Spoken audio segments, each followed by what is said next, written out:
राजा बलि और वामन अवतार ओणम उत्सव की पवित्र कथा। बहुत समय पहले की बात है। भारत भूमि पर एक पराक्रमी और दयालु असुर राजा बलि का राज्य था। वे अपनी प्रजा के कल्याण के लिए समर्पित थे और न्यायप्रिय राजा माने जाते थे। उनका राज्य धन धान्य से परिपूर्ण था, कोई भी गरीब या दुखी नहीं था। उनके सद्गुणों के कारण देवगण भी उनकी ख्याति से चिंतित हो उठे।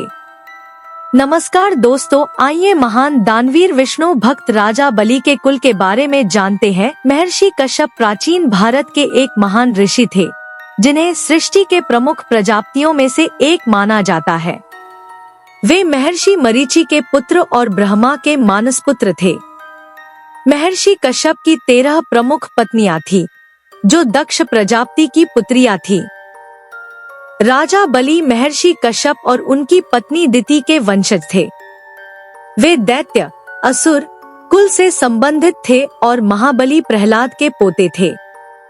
उनके पिता विरोचन थे, जो प्रहलाद के पुत्र थे।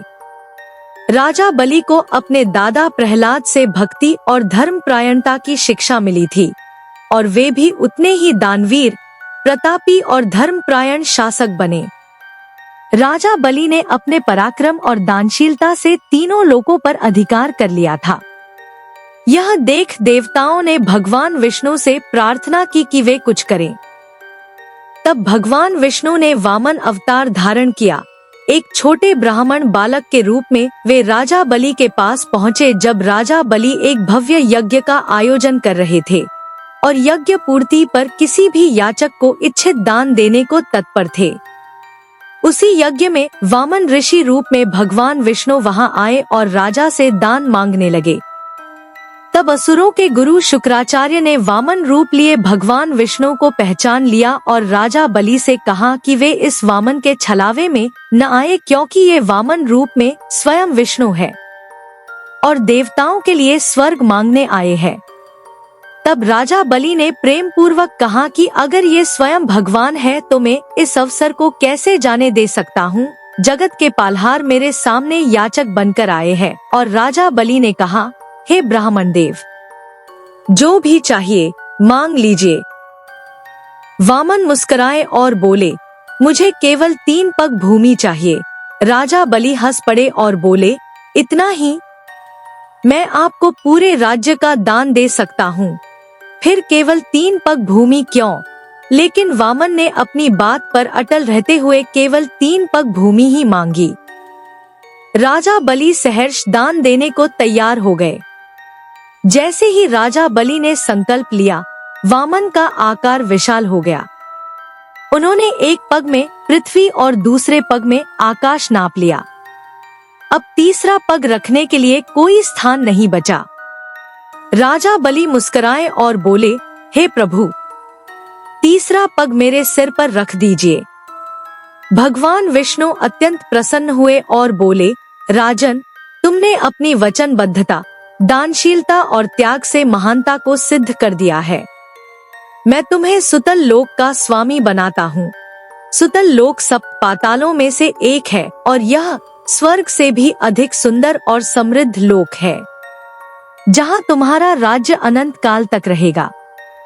भगवान विष्णु ने स्वयं उनकी रक्षा के लिए सुतल लोक में सदैव विराजमान रहने का वचन दिया।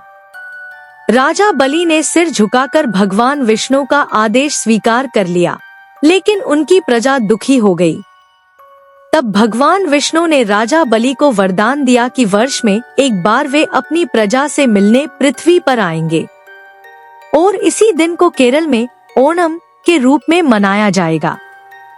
भगवान विष्णु ने राजा बलि को वरदान दिया कि वे कलयुग के अंत में फिर से पृथ्वी पर एक महान प्रतापी राजा बनकर कल की अवतार की सहायता करेंगे। राजा बलि को भगवान विष्णु ने यह भी वरदान दिया कि कलयुग के अंत में जब सत्ययुग का आरंभ होगा, तब वे इंद्र के स्थान पर स्वर्ग के राजा बनेंगे। इसी कारण राजा बलि को महादानी और भक्तों में श्रेष्ठ कहा जाता है। ऐसी मान्यता है कि ओणम पर्व पर राजा बलि हर वर्ष अपनी प्रजा से मिलने आते हैं।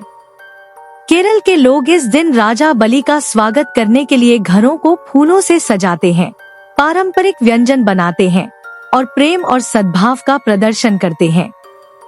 ओणम पर्व यह दर्शाता है कि सच्ची महानता सत्ता या धन में नहीं, बल्कि दान, प्रेम और निस्वार्थ सेवा में होती है।